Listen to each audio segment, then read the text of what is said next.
Sunday morning at 8. Elder or estate planning is necessary for all of us, regardless of our wealth or lack of wealth. So whether your estate is large or small, you simply must have a proper legal life plan in place to protect you, your loved ones, and your business.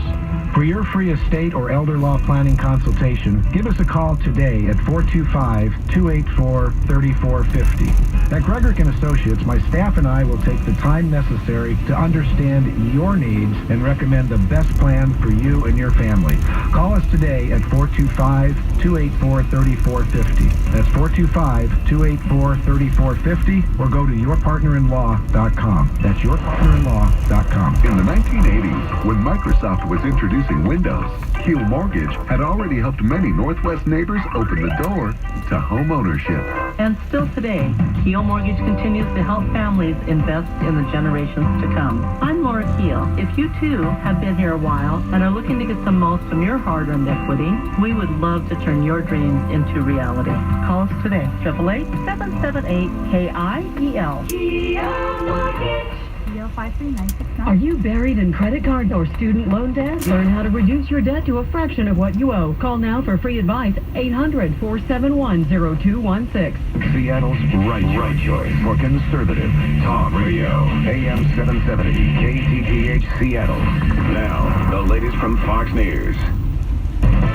President Trump and his physical fitness, a doctor provides an answer. I'm Ken Duffy, Fox News. President Trump's health, it's been called into question ever since the Times published a story about how the president downs a dozen Diet Cokes a day.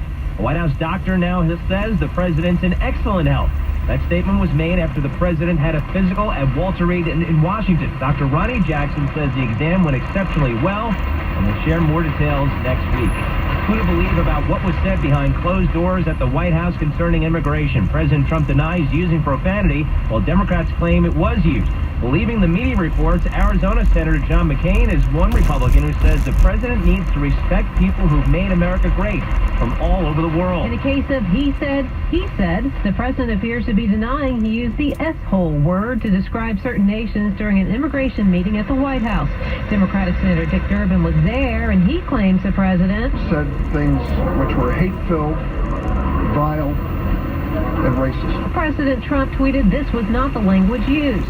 The reported remarks have sparked international outrage, with condemnations from the UN Human Rights Office, the South African Freedom Party, and the government of Haiti. In Washington, Rachel Sutherland, Fox News. Iran is getting a reprieve of sorts from President Trump over nuclear sanctions. The president's extending waivers by several more months. The president, who's threatened to scrap the nuclear deal struck under former President Obama, wants Congress to come up with a better one by the spring. And the number of dead from this week's Southern California mudslides in Santa Barbara County is now up to 18. County Sheriff Bill Brown confirms finding an 87-year-old man's body. We are still very much actively searching for those who are missing and helping anyone who we can find that needs to be either rescued or evacuated. While the number of missings fluctuated several times, Brown says the number now stands at 6. Fox News, fair and balanced. When you're hiring, you want qualified candidates. Rain will come into the Santa Barbara area next weekend, possibly Sunday, but a couple of the residents I've talked to didn't blink, and they're certainly not thinking about moving away despite what they just went through. There's no part of the country that's free of natural disasters. Authorities think the area could be at risk for mudslides for years in the future thanks to the massive Thomas fire, but Richard Ross, that resident, says he's not too concerned about the coming storms. I'm just going to hope for the best. His property is a little bit higher up, so he wasn't hit by the mudslide. 3 of his neighbors, though, were killed. Edgar Ray Killen, a 1960s Ku Klux Klan leader who was convicted decades later in the Mississippi burning slayings of 3 civil rights workers, has died in prison, age 92. He was the only person ever to face state murder charges in the case. On Wall Street, the Dow gained 228 points. The NASDAQ was up 49 points. This is CBS News. Presented by Buffalo Wild Wings. Wings, beer, sports. Find a location at BuffaloWildWings.com. Shots fired at police in Puyallup, but now the armed suspect has been shot and killed.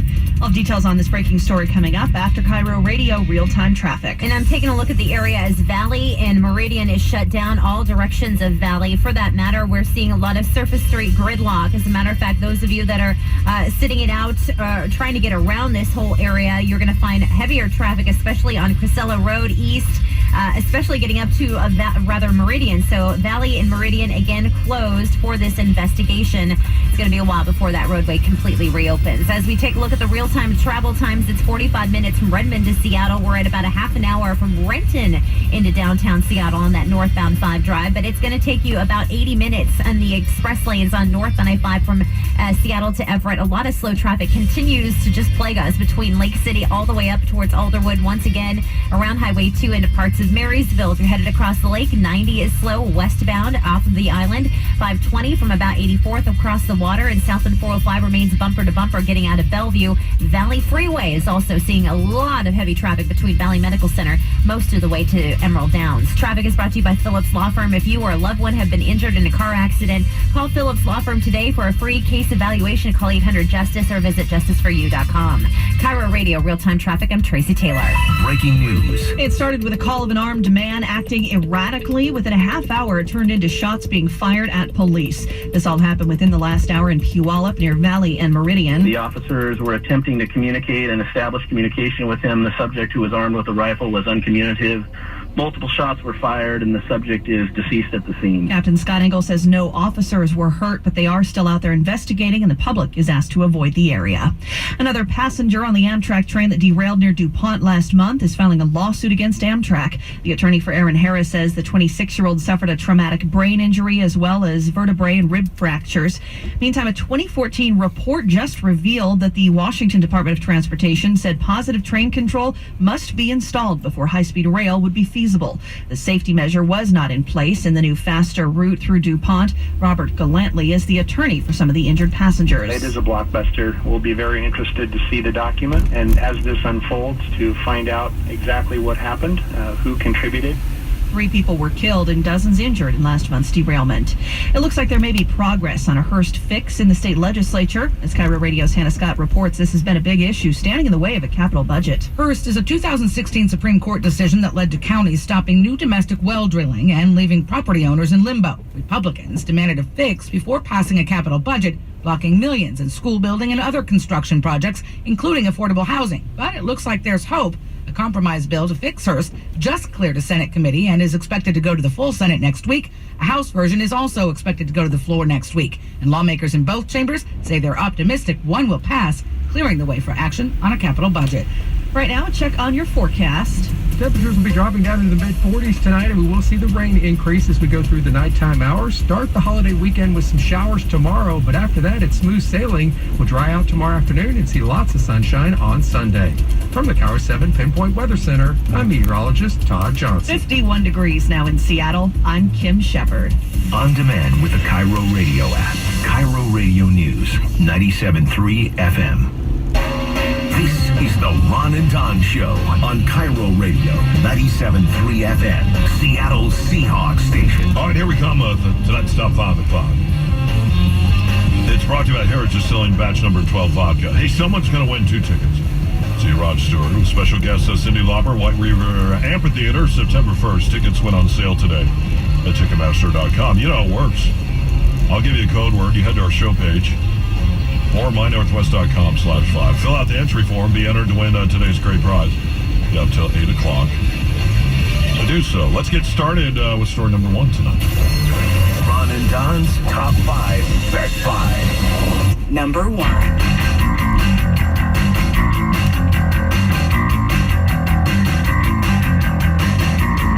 All right, story number 1. Deputy Daniel McCartney lost his life in the line of duty last Sunday night. And one of the guys, well, let's just talk to Detective Ed Troyer for the PIO of Pierce County. He joins us right now because he has an update for us. Ed, thank you so much for stopping by. Can you just kind of frame the story for everybody real quick and then let everybody know, if they're new to the story, what happened to Deputy McCartney? Well, Deputy McCartney responded to a residence, what was reported of a burglary in progress of an occupied residence, and when he got there, same time, some suspects fled the residence, and he chased after him. A short time later, there was reports of shots fired. Our next deputies that arrived went in the same direction on foot that he went and found him. He'd suffered from a gunshot wound, and one of the suspects suffered from a gunshot wound. When they transported him to the hospital after doing, CPR and trying to work on him because he was, gravely wounded, he got to the hospital. They got him right in for surgery right away. Unfortunately, passed away from his wound, and the suspect that was there, he was shot also. Through our investigation, we found out that the suspect was wearing body armor, and our guy had shot him 5 times, but a couple of those rounds had actually hit the body armor, and he didn't know it. And somebody was able to get off one round, killing their deputy. So we're still doing ballistics. We're still trying to piece together what happened and who did what. That's going to take a little bit of time, but we have recovered both guns, and we did catch a second suspect, and he is in custody. Yeah, he's in custody, $5 million bail. There's also a getaway driver, $2 million bail on her. And what's kind of interesting here is that particular house, there was a lot of nefarious activity, it seems like. There were 3 adults that were inside the house. One was able to escape through a window because they were gathered during this home invasion. One escaped through a window and went and called 911, and that's how Deputy McCartney ended up there. What's also interesting, there was a 2- and a 3-year-old that were in that house. You've been able to figure out who those 3 adults were in the bedroom, and I know you probably can't identify them right now, but do you know who they are? We believe we know who they are, and we're doing interviews. We're continuing to work the case, and there's a possibility that some more people will be going to jail over this whole entire incident when we get there. But we do know we have the 2 suspects that were armed, wearing disguises, and they broke into the house in order to rob it, to try and obtain drugs and money. We know that they got a couple safes out of the residence. We've recovered both of those, and we're continuing to investigate. Yeah. Why did they have, I know they have Bowie knives, they had guns. Why did they have bear spray holsters and bear spray? Well, that's the big question. We did obtain the bear spray itself that we recovered, and we did obtain the bear spray holster. So these guys were ready for some type of fight. I mean, they're armed with bear spray, they're armed with weapons, 45 semi-automatic handguns, and they have ballistic vests on. So these guys were going to, obviously, if the people in the house had weapons, they were ready for that. And obviously our deputy showed up. They were willing to shoot it out with him, too. Sad part is there was a 2- and 3-year-old in the residence while all this was occurring. So we're very concerned about that, and that's part of our parallel investigation. Yeah, Ed, I was just going to ask you about are you able to update us at all about those 2- and 3-year-olds that were living in just abject squalor? Yeah, we're still working on that. They are in the residence, but we've removed everybody from the residence, and there's other people now back in the residence, and they've cleaned it up. And it's not the condition that it was before. It's not the same people. It appears there were some people that were using it as a trap house. But we're still continuing to work it. We're still working with everybody in that house and watching what's going on and monitoring it. I think what happened was the house kind of got overrun by drug dealers and people that were transient living in the house, and the mother, turns out she was in a treatment center, and that's not good. So this is all stuff that's being worked. We're continuing to work it. We're putting reports together, and we're monitoring the situation, and we'll see where it leads us the next couple days. Yeah. How's the Legacy Fund going? Because I know that's what you want to talk about tonight. Yeah, the Legacy Fund is going great. I mean, every time I talk to you guys, we get a little boost, actually get a big boost, and we're up over $140,000 now. Wow. So that's really great that everybody's stepping forward and doing that. And we're continuing to build that fund because, there's a 4-year-old, a 6-year-old, and 9-year-old boy, and now a widow. She's going to need the money, and she's going to need the resources to raise those boys. And she'll have all of our manpower and people that will be around and help, but she's now going to be a single mom of 3 young boys. Yeah. It's kind of interesting. One of the widows, Kim Renninger, reached out to us from the Lakewood 4 yesterday and said, yeah, go ahead and make this public. She took a picture of all the emails that came around worldwide after she lost her husband 8 years ago. And she put on Facebook, and she said, Don, you guys can talk about this. I'm fine with it. She said, I have never read these letters, but I plan on reading these letters, and I will read these letters when my son grows up and is ready to read the letters. I think her son was 3 years old at the time that Mark's life was taken. so he'd be around 11 right now. And she said when he's ready to read these letters about his father, then we will sit down and read these letters together. So for people out there that want to send a letter or want to send a card, knowing that probably a 4-year-old can't read that right now, but a 24-year-old could, how can they do that?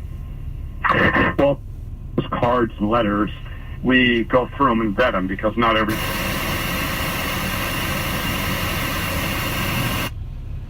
Tax on this. Taxing what you exhale. The tax is really just about cars. Industries that Jay likes are excluded. High energy using industries are excluded. It's really about getting money to force you to buy electric cars and to pay for electric cars. And as he writes here, Todd Meyer, subsidizing electric vehicles, solar and wind energy are extremely expensive ways to cut carbon emissions. We're nearing the point where additional wind and solar simply replaces other carbon-free sources of energy like hydro and nuclear. Each dollar spent to swap solar for hydro is a dollar entirely wasted. Further, electric vehicle owners are typically wealthy. Subsidizing something people would have purchased anyway is a waste of resources. Lastly, and since they want to pretend that electricity is clean and wonderful energy, it's no longer just Washington State University. Now it's a Singapore study. Researchers in Singapore explain that man-made dams, hydropower, release nearly as much carbon in the form of, or greenhouse gases in the form of methane annually than does burning fossil fuels. Nearly as much as burning fossil fuels. They think of it this way. Here's the comparison they do. In one lake, which is called Harsha Lake in Cincinnati, Ohio, that one lake produces as much methane as nearly 6,000 dairy cows do. And yet Sleepy J. Inslee would have you believe that electric vehicles driven by hydropower with man-made dams squeaky clean. They're not. All right, big radio experiment. When we come back on the Todd Herman Show, I'll frame it up because it requires framing, because I know there's going to be people who misunderstand and get very upset. So I will frame it carefully. This is being absurd to illustrate absurdity. It is illustrating the absurdity of what Google is doing and has been doing to conservatives. We talked about the James Damore lawsuit. I read from it the other day. It's actually worse than that. Believe it or not, it's worse than that. I'll give you some of the new details in a radio experiment, a little theater. We'll come back on the Todd Herman Show. Right now, we'll check traffic with Right Way Traffic. Crash in Federal Way to warn you about southbound I-5 at 142. 2 left lanes are takeaways here, back to from 320. Crash on the express lane northbound I-5. It's gone at Northgate, but you're still backed up from Lake City Way.